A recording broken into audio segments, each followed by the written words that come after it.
Welcome to the Creative Play and Podcast Network. Join us as we review our favorite RPGs, collectible card games, MMOs, video games, PC games, and bring up interesting topics and things that we'd like to share with everyone. Sit back and enjoy the show.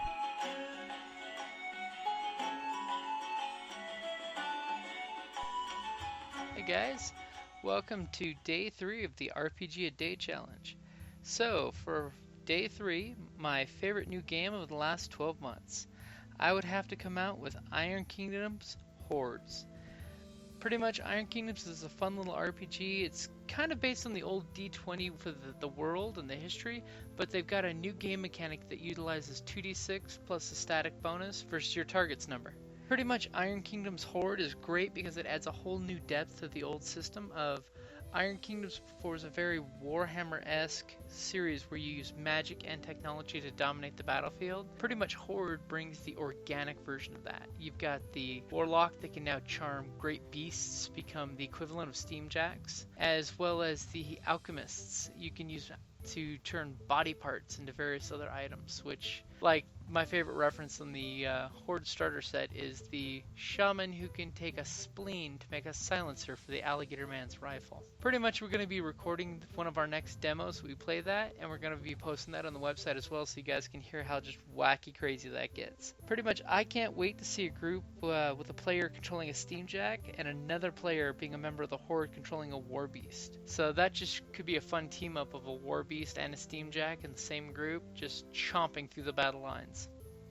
And pretty much, if you're a fan of steampunk, by the way, Iron Kingdoms is pretty good. They say it's not a steampunk setting, but it's a 1850-ish era Europe, basically. Basically, the Iron Kingdoms are broken down into European-style states with steamjacks.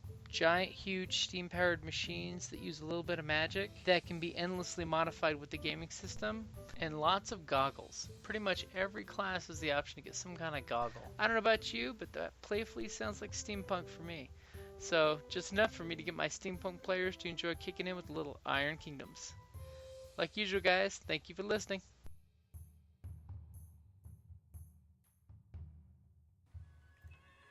Hi, this is Kelly, aka Trixie from Ragnarok and Roll, assigned to Ragnarok Story, and Tilda Wimblewick from D&D Journey of the 5th Edition.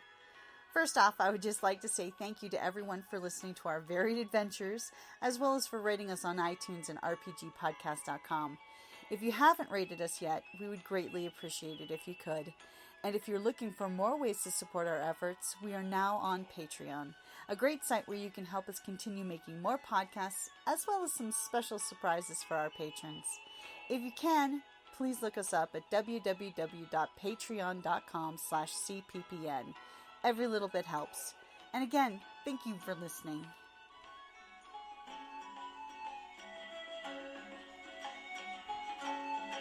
Thank you for listening to the Creative Play and Podcast Network.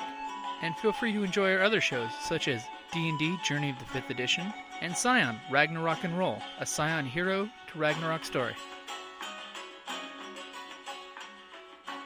Thank you for listening.